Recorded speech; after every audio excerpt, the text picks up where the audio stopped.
Hi everyone. Well, welcome to Jargon Free Help. It's not a very nice day outside, but it seems like we're all a little bit concerned about keeping well and warm at the moment with coronavirus going around. So I hope you are all keeping warm and dry. So the other day I did put a message out on LinkedIn talking about live streaming and the coronavirus and how that's impacting conferences and events. So I do a lot of live streaming for events and for conferences, and this is actually going to help out some of them. And I thought, well, firstly, it's not something in everyone's budget. It could also be a bit last minute, and you might not get time to actually get someone in to actually do the live stream. But the thing about live streaming is it's actually very useful for actually engaging and growing an audience as well. So if you look at some of the statistics, which I do for live streams I do for clients and for myself, it appears that when something is live streamed, it does actually get more attention. And one of the things I use a lot for live streaming is YouTube.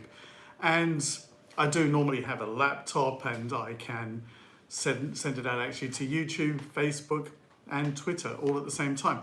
And that's a bit more of a professional setup because I can take a split screen from the presentation. I can plug into the audio so I get all the microphones from all of the speakers and get nice clear sound for everyone, zoom in and all that kind of thing. And it also can do it as multi-camera as well, which might actually work for a lot of them. But not all of you need that. And also some of you want to be able to do this right now. So this stream that I'm doing right now, I'm actually doing with my iPhone 11 Pro, and I've got it on a tripod with a device as well, which is useful because it can hold onto the iPhone.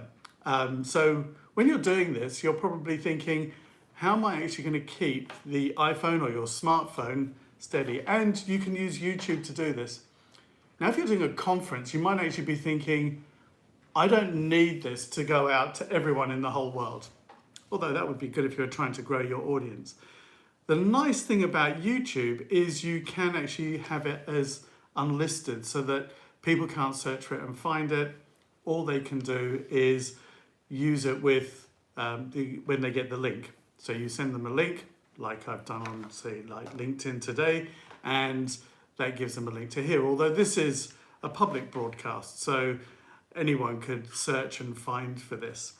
So to do this, I have got my iPhone, and the great thing about YouTube, so people do ask me about YouTube and why use YouTube for this and not something else like Skype or anything else such as Skype, WebEx or something else.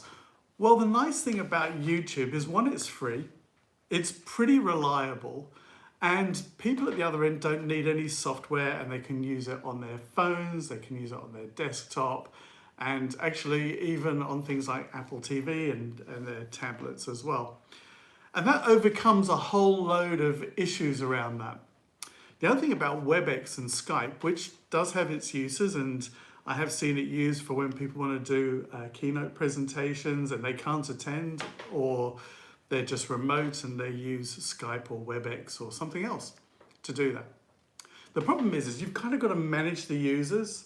You don't have a lot of flexibility, particularly if you want to do split screens and get the audio and things like that. You may have to log people in. There might be a limit on how many people you can have. So the last I saw was Skype has got a limit of about 50 users at a time. And you might want to do a lot more than that. The other problem with Skype is if someone's speaking and they're delivering something at a conference and someone else starts talking as well, one of the attendees online, you've got a problem then because everyone can hear what they're saying. And you, as much as you might tell people switch off your microphones or whatever, you don't necessarily get them to do that. And I've seen it cause problems. So YouTube is a good way of doing it, and it's free. There's a free app on the smartphones. I'm using an iPhone here. This is an iPhone 7, and it's just so easy to do. And the other nice thing about it is that it saves it. So if you want to, immediately, pretty much immediately after your recording, it's available. People can watch it straight away, which is fantastic. So if anyone's missed it, they can rewind, they can start from the beginning, and they can watch it again whenever they feel like it. And quite often I see people doing live streaming and, you know, we're looking at the stats as it goes and maybe 15 people watched it at the time. But what's interesting is it must be something in the algorithm at YouTube, because very shortly afterwards you see it getting a lot more views than the videos that they record and just put up there. So as an example, one client I did something for recently, recorded it, put it online, they had about 8 views in a day. The other one we live streamed, at the time they got about 15 viewers. Following day I could see it was up to 400. So there's something in the streaming that is actually, I think, quite useful to do. So one of the other things you've got is when I live stream it, as I said, I plug into the audio so I get nice clean audio. Now, I'm not using a microphone like these that I've got here for this recording because I'm going to use it to show you how to do it right here. Now, so if it sounds a bit echoey in that, I apologize for that, but hopefully it's okay. But I wanted to demonstrate how I can plug this together. And I have another video, and there's a link below this to show you how to connect all of this up to an iPhone. And it's very similar for doing with other smartphones as well. You might just not need some of the adapters. You could probably just plug in a wireless mic. So why a wireless microphone? Well, this is actually very useful because I'm going to possibly be at a bit of a distance from the lectern where the speakers might be if you're doing a conference. And wirelessly, I can just simply clip this. This is the Rode Wireless Go. I like it because they're compact. This is the transmitter. This is the receiver, which I'm going to plug into the iPhone in a moment. I can plug in a wireless mic here. So this is a wireless mic, which I can attach to a speaker or to the lectern. Or I could put this directly on the speaker or the lectern as well. It's got a nice clip here. You might be able to see that there, and that could clip on here. Or I could put it onto the microphone stand. It has its own built-in microphone right here. I don't know if you can see that. So that's actually really handy because you don't necessarily need this. This would probably give you a little bit better sound because you get a bit closer. And when you plug it in, it overrides that microphone. So when you buy this, and by the way, I've got a link below to all the things that I've used here. This doesn't come with this microphone. Now you may already have a wireless microphone or one that you can easily get. You don't have to use these.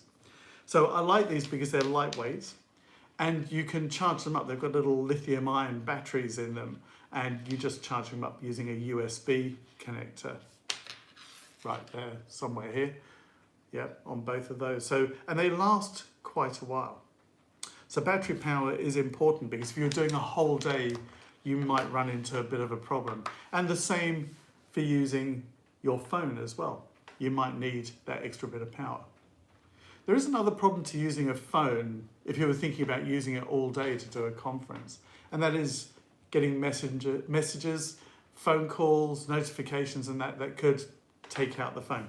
It's also probably going to use up a lot of battery power.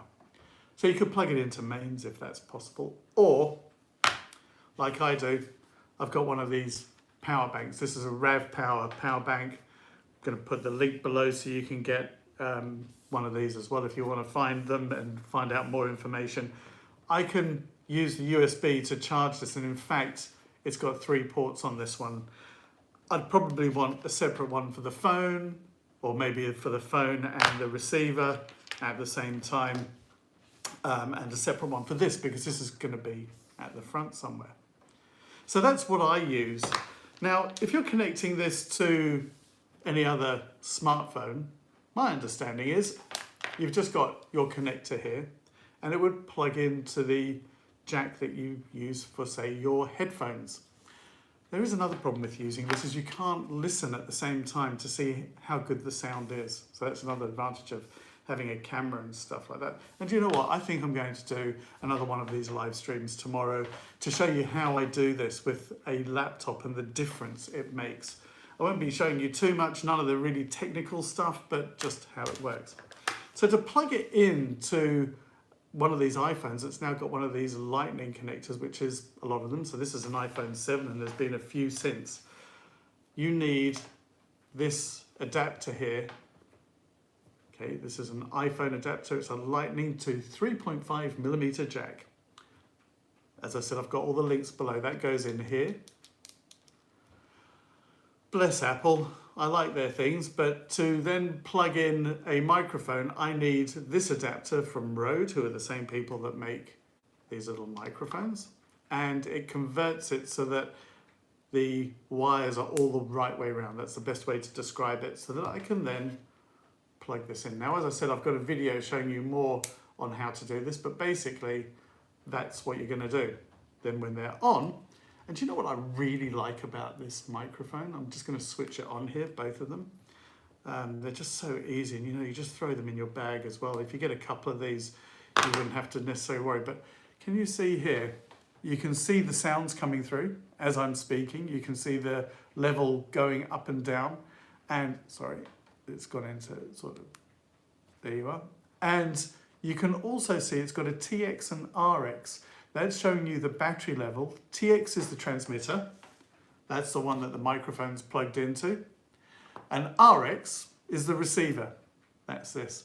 So very quickly, you can have a look and see if the battery is potentially running low from a distance from the other one. So that's actually really, really quite handy if you're recording anybody. So as a lot of you know, I make videos and that, and I've got the radio mic on the presenter, and what I like about it is that I can see if the battery is running low and I can go and change it or charge it. It's very handy. Older wireless microphones had the battery level on here, so if you're out filming a lot, you might not know that their battery is running low, or you've got to go over there, check it. They've got to take it out of their pocket or their belt, wherever you've clipped it onto. This is much nicer. Now, for anyone that actually does filming, the other thing I like about these are so light. If you've got someone who's got, like, perhaps someone's wearing a nice dress and you have got nowhere to clip this onto, the nice thing is you can actually clip it potentially onto the back of the dress, and it's so light, and then just run the wireless mic round. Some nice, useful tips. Now, just bear with me a second, because it's just slightly out of reach here.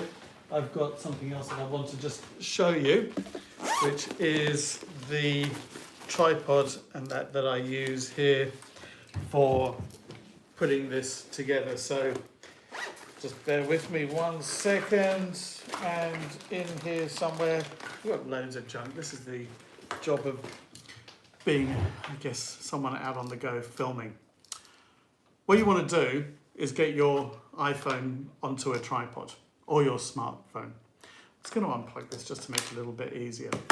So to do that, I've got this little device. It's made by a company called Joby, or Joby, don't know how you say it. It basically is going to hold my iPhone. Can you see it there? And that is spring-loaded. So you just need to make sure that your phone can fit in here. It should take pretty much any of them. You get similar ones for your iPad. So although I'm talking about doing this with your iPhone, this can be done with an iPad or other tablets. Sorry if I keep talking about the Apple ones, because that's the ones that I'm actually using today. And basically, I just clip that on. Very similar. In fact, it's the same bit that if you've got a car phone holder by the same company, it's the same thing. What's useful, at the bottom, it's got a screw here. That happens to be the same size screw that fits on pretty much any tripod. Now, a little bit cautious, I don't want to drop the phone, so I'm just going to take that out.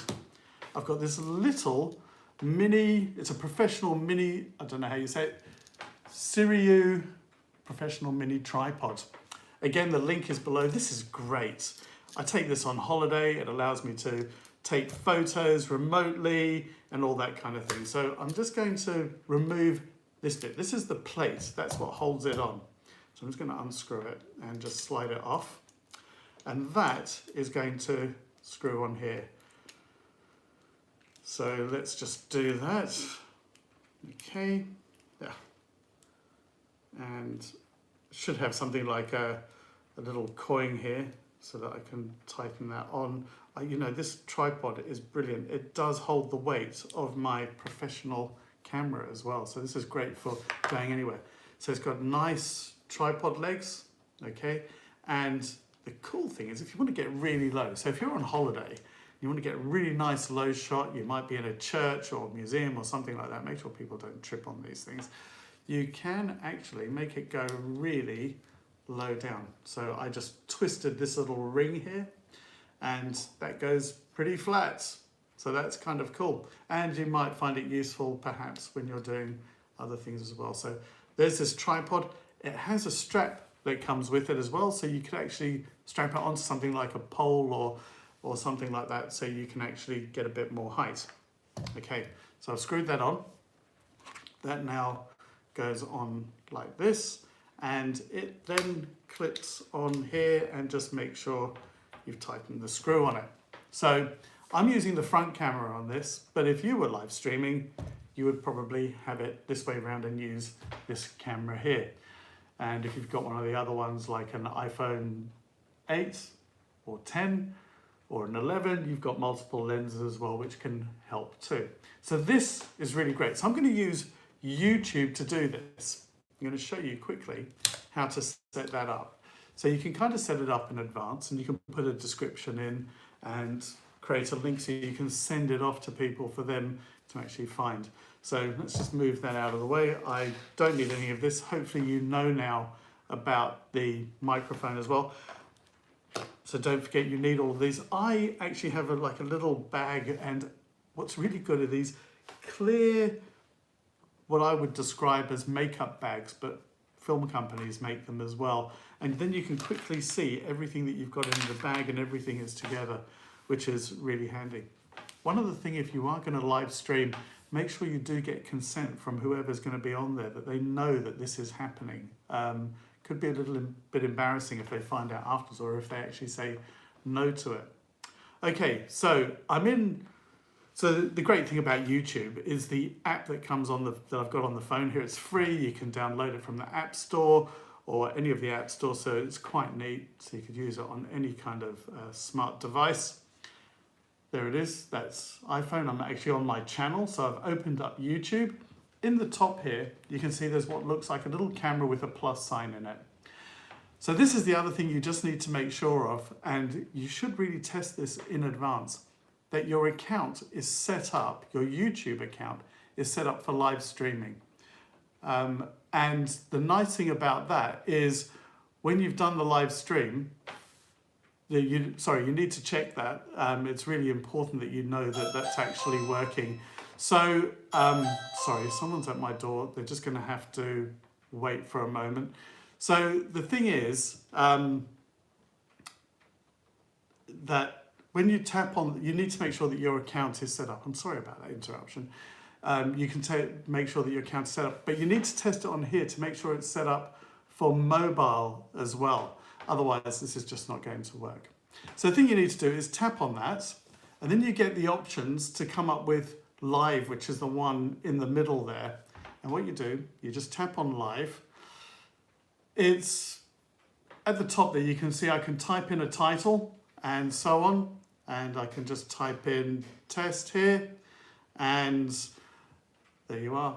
It's at the top there. And down at the bottom, you've got more options. And that allows you to do things like advanced settings, like monetizing and things like that.